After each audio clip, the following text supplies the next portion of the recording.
Yeah, so if we look at ducere, to lead, one of our 14 Latin, we've got a few words up here. Think of some more in a minute.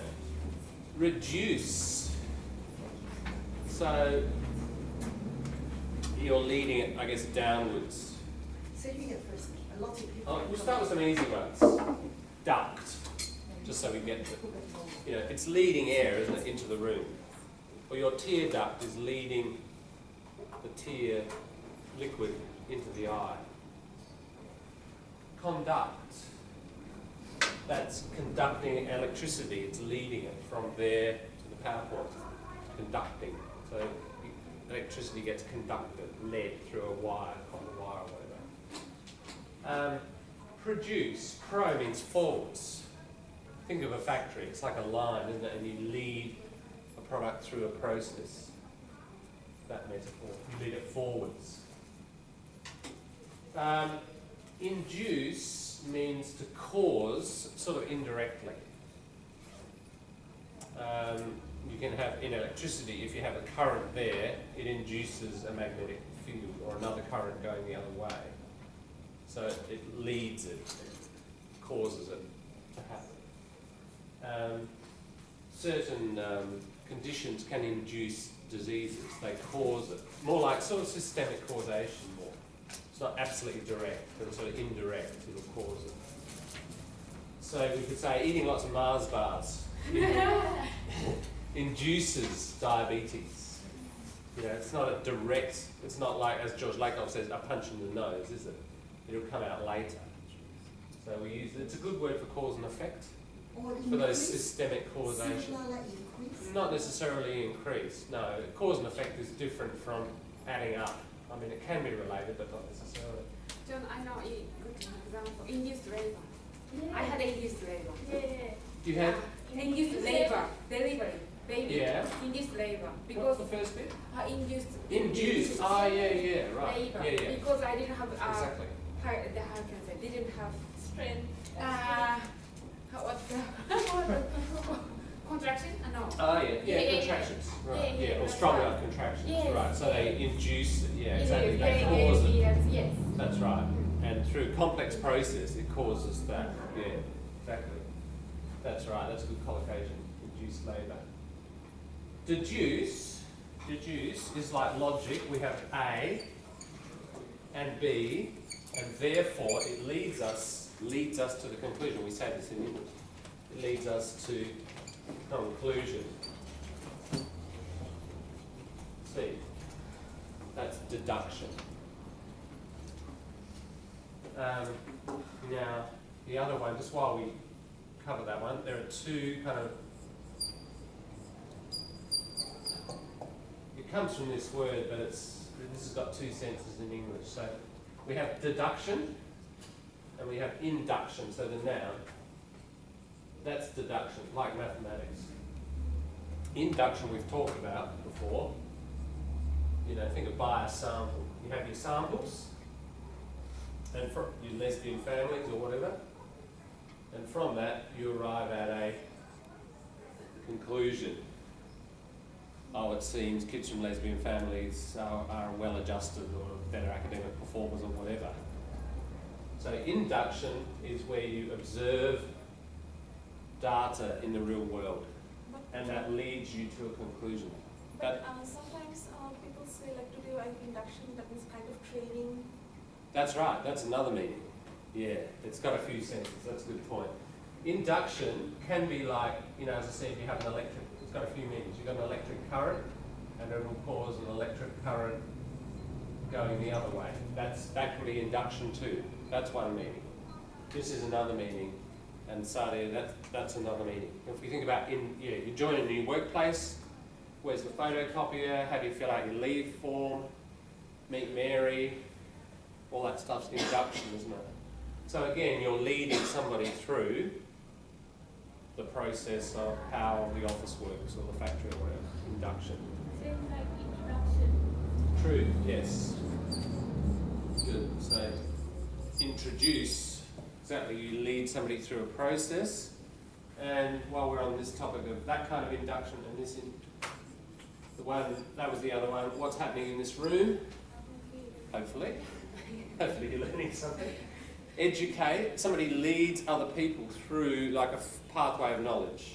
That's the metaphor, education. So all of these are about leading, aren't they? And this is not a person leading, but it's like a mental journey. Observation leads us to a particular conclusion. So science works through a mixture of deduction and induction. You get a whole lot of evidence, get evidence A, evidence B, therefore another conclusion, etc. So that's a key kind of scientific process, that interaction between those two, deduction and induction. We sort of talked about that, if you remember, in all the critical thinking work we've done. Reduce, just leading, but kind of leading back that way, isn't it? Reducing negative direction. Yeah. To deduce is to reason. That's to right. get conclusion. Yeah. And noun-form is Deduction. But deduct can also mean subtract. That's right. And Yeah. noun-form also deduction. That's right. Yeah. So it ends up with the same noun form, and it will depend on the context. So you've got two different verbs. They're both from the same root. Yeah. So this deduct, take away, isn't it? You know, we'll deduct for tax purposes. We'll deduct $1,000 or whatever. Take it away. Or somebody breaks something at work. We'll deduct that from your pay. We take it out of your pay. And this is deduce, so as you say, they're two different meanings, but then you get deduction for both as the noun, and it'll depend on the context. Are you talking about a logical process, deduction, or are you talking about taking money out or something, reducing an amount, and that will be that kind of deduction. Same spelling. Yeah. So even words like Duke. Yeah. For a name of the Duke of York. Yep. The hotel just down here called the Duke of York. Do you know the rhyme Duke of York? There's a nursery rhyme you need to know. Yep. The grand old Duke of York. He had 10,000 men. He marched them up to the top of the hill, and he marched them down again. And when they were up, they were up.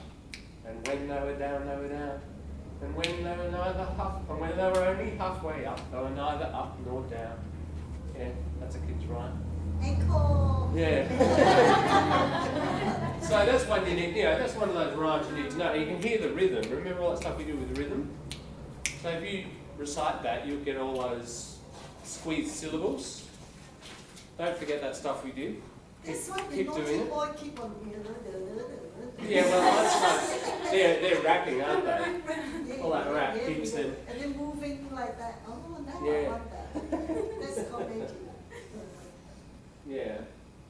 So Duke, and even here's a quiz question: historical. Who's this person? We've got to capitalise it. It means the same thing, but in another language. Il Duce. Il Duce. Italian. Mussolini. You know that guy? Yeah, the fascist leader. Mussolini. Yeah, was called Il Duce, which means the leader. The Duke, the leader. So, yeah, it's just closer to the Latin because it's Italian. Il Duce.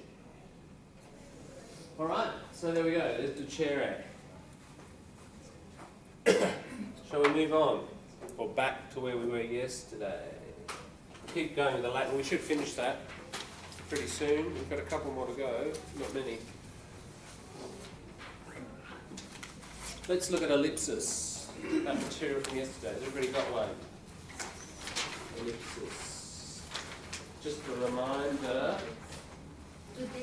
Today, and I have emailed some people replies. Yeah, listening journal is due, and the vocabulary dictionary is due. Okay, so you can the listening journal I'll pick up if you can email me any of those as well, or certainly, you know, vocabulary one email to me, and I've replied already to those who've given me those. Thank you. So, actually, before we do that, there's a few things that we've got left over that I still definitely want to finish and talk a bit more about. That cultural acceleration thing. Seeing I was just doing nursery rhymes. Should we talk about that? Cultural acceleration. Stuff that I think will help you between now and, you know, the next 5 years or so.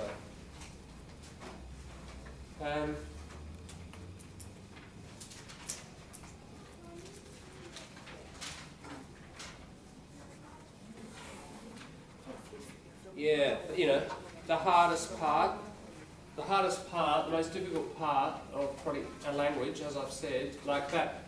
Yeah, grab a stand. If everybody got one? Another one? The most difficult part, it will seem at the moment for many of you, you know, that piece, and we'll still do a bit more, the planetary emergency, academic piece, you know, we started that, we'll keep going with it. But that's difficult, but ultimately, once you've got those words, it's not so hard. And those words are probably easier to get if you just do lots of reading. However, when it's mixed with culture, not only have you got to get the word, you've got to get the cultural reference. So you've got a double problem, haven't you? Lisa, you're pretty best there, and you want that you saw that. Okay. You get that one? You got that one from before? Yeah. So, I think you need to be, whatever you read, try to double your value by reading stuff, and you're going to get your new words and so on. But read something that is sort of culturally educating you at the same time. And that's why I would recommend Australian stuff, because then, like if you read The Secret River, for example, you're getting Australian history, relations with Aborigines, you're learning all that stuff, plus you're learning a whole lot of language. Or, you know, listening to or watching a film, watch Australian stuff, and then you just learn more and more and more about this place at the same time as learning language. I mean, as you know, I think international knowledge is pretty important too. If you think of the talk yesterday, a lot of that was international, and lots of other topics too. So I'm not saying don't focus on other stuff, but I guess your emphasis given you here, and you want to understand what people are referring to in the conversation. And most people's conversation is pretty local. Most people think pretty locally. I don't know if I've got any spares. Yes, I have. There you are. You see, my generosity has limits. Yeah, so I think we talked about the reading, didn't we? The reading section. Poetry and song. We looked at a few songs. A bit of Paul Kelly, From Little Things, Big Things Grow, so on. Yeah, I've listed him. Paul Kelly, greatest hits. There's lots of songs that that you can listen to of his. And he's all over YouTube. Most of these are in YouTube. Waltzing Matilda we did, didn't we? The little animation. Didn't we do that one? No? The swagman at the waterhole, and the sheep comes along and he grabs the sheep. No, okay, sorry, that was... I did listen that one. Yeah, no, I did it earlier this year, but not the second. If you don't really read their meaning, you thought this song is a very good, very happy, but when you read their meaning, very sad song, very lonely guy, lonely man. Yeah, like that's Australia's sort of unofficial national anthem. Yeah, okay, we better do that quickly. Other poems about Australia, A Sunburnt Country. Kath Walker is an Aboriginal poet. One of her famous ones, No More Boomerang. We haven't had time to do a lot of poetry. I often try to do that one. Ted Egan, he's a folk singer. Archie Roach, Aboriginal guy. Do you know the song Took the Children Away? It's about the stolen generation. You find it on YouTube. That one we heard. That is really sad. That one we heard. You put on. Right. Yeah. Okay. Stolen generation make me cry also. Yeah. It is really tough topic. Kev Carmody, I showed you Kev Carmody, remember playing with Paul Kelly with the red headband? He's got some good songs. Banjo Patterson and Henry Lawson, they are, have you got a $10 bill? Are you rich enough? Yeah, there we go. You receive I'm rich enough. There's Banjo Patterson. So he's the poet from New South Wales, Queensland area. And he wrote Waltzing Matilda, plus other poems. And Henry Lawson, they're both 19th century poets. So they're top 3 or 4 famous poems. Man from Snowy River, about he's a stockman, he can ride really well. He rounds up this horse that's wild that no one can catch. C.J. Dennis is good fun. That's lots of really, really rhythmical rhymes for kids and funny. So you have a good time with that. Novels, I've shown you that list, and quite a few of those there I've been through with you on the Moodle. Cloud Street, the most popular book I've mentioned, just to repeat. DVD is in the library or in video shops. You can watch it first, then read it. For the Term of His Natural Life, that's the first Australian novel. It's about a convict sent to Tasmania. Tasmania was really tough. That was the worst place. So you often got brought out to Sydney, and then if you didn't cooperate, then they took you to Tassie and Macquarie Island. The Harp in the South here, working class story from Sydney. Power and the Glory is sort of 50s labour movement. China Dewey Blacksmith, about an Aboriginal guy who goes crazy, kills people. Thomas Keneally, very famous Australian writer, often on Late Night Live or speaking up about something. Kate Revel, The Secret River, we've talked about, that was on, and the library has copies of the DVD. Very, very nice film. That's about 3 hours long, I suppose. It's split over 2 nights on the ABC. And that 100 Top Australian Novels I've shown you. Comedy, yeah, if you want to get jokes, we did a little bit with the kids' jokes books, but here's some modern comedy, or not so modern. Barry Humphries, really important Australian comedian. Edna Everidge, I think I've asked you this before. The woman with the big glasses. That's really a guy. That's Barry Humphries. But he's got lots of other characters as well that are really quite funny. Les Patterson and so on. The Adventures of Barry Mackenzie, we watched on his party, and that was produced by Philip Adams. This one is one of the films produced by Philip Adams as well. Barry Mackenzie is an ochre. An ochre is a rude, crude Australian. So really lots swearing, drunk, foul mouth, bad behaviour. That's an ochre. Just rough. So, what this is about, it's about a rough Australian guy, and he goes to England, and he mixes with the upper class and the very polite British. And you can imagine the combination and what happens. And with Philip Adams' humour, he didn't script it, but he sat around and churned around with the ideas. Barry Humphries also helped write the script. And a lot of it's about Australian culture, and we sort of know these things, but then it goes to Britain and they've got no idea what the Australian is doing, and this rough, rude Australian. And lots of funny kind of moments there.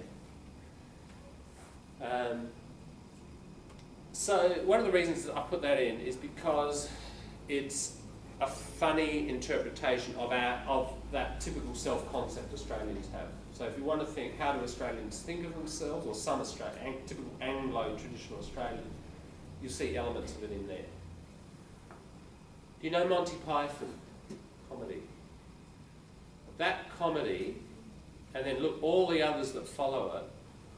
Monty Python is British, it's not Australian. But Monty Python and another group before Monty Python that influenced Monty Python, these guys, the Goons, that was just BBC radio. No, we never saw them, it wasn't filmed, it was just radio comedy. And those guys were very, you know that word, surreal? Surreal is like, think of your dreams. They're completely kind of not logical, crazy, mixed up. So their comedy was like weird, just like a dream, totally illogical, or this movement. The Dadaist movement, da, like a little baby that has no logic. They just call themselves Dada. It was a nonsense word, and these artists would just do totally crazy things.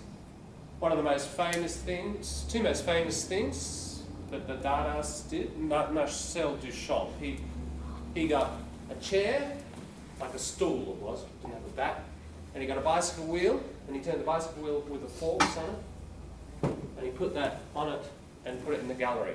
That's art. Okay? Just these two things, crazy things connected. It's a very, very famous piece. You can look it up. Duchamp. Marcel Duchamp.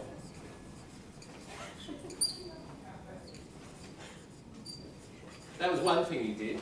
The other more outrageous. He did things that outraged and shocked people purposely to try to mix up the way what these guys were about. They were trying to disturb our view of reality. It's sort of linked with critical thinking, if you like. We're brought up a certain way to see the world a certain way. A stool is a stool. What do you do with it? You sit on it. What do you do with a bike? You ride on it. But he's taken these two things, putting them together, huh? Like trying purposely to disturb. He took a men's urinal. The urinal where men wee on the wall. Right, he got that. He put it in the art gallery. That's my art. Yeah. So, yeah. Surprise, absolutely. So, Dadaists, and you can see it's humorous, right? Yeah. So the Dadaists did these things. They would also get a magazine, they'd cut up the words, mix them all up, stick them out, there's my poem. And they'd read out this poem. That's Dadaist. People accept it. Hey? They accept it. Oh, the artistic community did, and it spread beyond that. And today, I mean, Dadaism influenced a lot of stuff. A lot of modern art is very indirectly, almost like sort of systemic causation, influenced by Dadaism. And my point is this, that Dadaism influenced these guys, because once you do that, you break all the rules. When you've broken the rules, then people, what they can then do is think much more creatively, and they might not be as wild as that, but a little bit more contained, with a bit more logic, produce some really creative things that wouldn't have been possible before, because the rules have been extended, right? So it had a pretty important effect. It produced this kind of comedy, and these guys influenced Monty Python. So Monty Python is, yeah, totally pretty crazy as well. We could show, I'll try and get some up in a minute. Like the Ministry of Silly Walks, for example. There's a ministry, not of transport or education, there's a Ministry of Silly Walks, encouraging people to walk in strange ways. Now that's a really crazy idea, isn't it? That's quite Dadaist. And it is a funny piece. But given that the Dadaists were around around the time of World War I, right? So over 100 years ago. So they have influenced European culture and art for a long time. And if you come from a culture outside of that, then, okay, we've got this humour. I guess it went into humour in the 1950s, and then Monty Python were in the 70s, and I can remember it came on TV, because it was a TV series, and my parents thought, what is this? You know, but the younger generation was sort of more flexible, and my partner's parents hated it as well. So the older generation just hated it. What's that? That's stupid. You know, it's like the stool with the bicycle. That's stupid. You know, that kind of reaction. instead of just laughing at it or thinking, oh, ew, okay, that's kind of interesting. Not open, just shut down. That's bloody ridiculous. So it caused a lot of polarisation, I guess. The point is that people in the 70s and some people in the 50s who were listening to that got used to this kind of humour, right? And it influenced those people listed afterwards. Will Anderson, he's probably the most well-known Australian comedian. He had a good show. It's probably still on iView, actually, about 2 weeks ago. He's a stand-up comedian at the Opera House. That was his show. But he's also... I've shown you a bit of Gruen. You know the guy in Gruen, like the chairperson. And the way he thinks and combines ideas is kind of, at times, like this. Humour obviously depends on linking things way over there and way over there, bringing them together. And humour's about usually connection. Things that we haven't connected before, and we find it funny because there's a certain logic there. Right? So it influenced comedy a lot. Catherine Devaney, Ross Noble. Ross Noble is this. He lives in Australia now, but he is really funny. He's my favourite comedian because he is so surreal. It's like he's taken some very strange drug before he goes on stage. And his imagination just goes all over the place. What's the name? Ross Noble. So these people are, indirectly, it's like any artist, they're influenced by the tradition, okay? So my point is this, that if you come from outside this tradition has influenced the globe, like a lot of European culture, it has. And I think today, probably in most of your native cultures, you might have this influence, but depends. You may not. My point is that I think sometimes it's that issue. Remember when we were doing the kids' books? You understand the joke, but you don't think it's funny, right? I mean, all cultures, you sort of have to get conditioned over time into a culture, and then you accept the sort of rules and the methods. And even some people who hated Monty Python after a while, because the kids were watching it, they kept watching a week after, oh, actually, that's pretty funny, and it takes a while. So I think there's partly that element in modern kind of Western, certainly British and Australian comedy. American comedy is much straighter. Most of it. It's not as surreal. This is very much British. And Monty Python are British. And the Americans, they're not, they don't have this element as strongly. I'm trying to think who does in America. I can't really, I don't know all the really new comedians there. There probably are some now. But so my point about this is, and with the kids stuff, humour in groups and in parties and social situations is pretty important. So, for the reasons we've talked about. So, doing lots of work on slang and idioms is one thing, but I think getting used to the tradition and the style is another.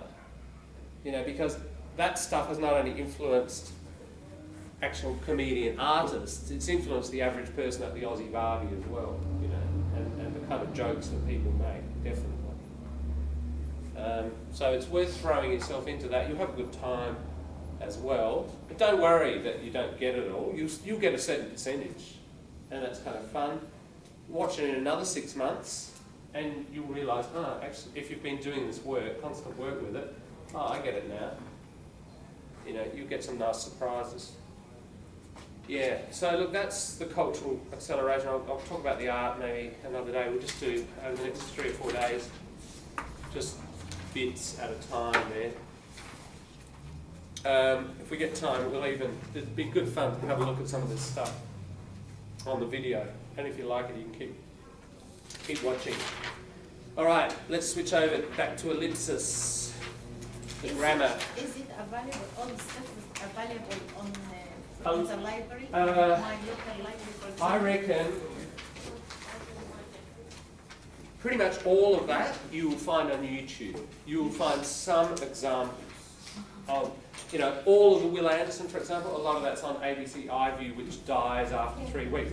But still, if you Google Will Anderson YouTube, you'll still find a lot of his stuff there. Ross Noble's there, Catherine Devaney's there.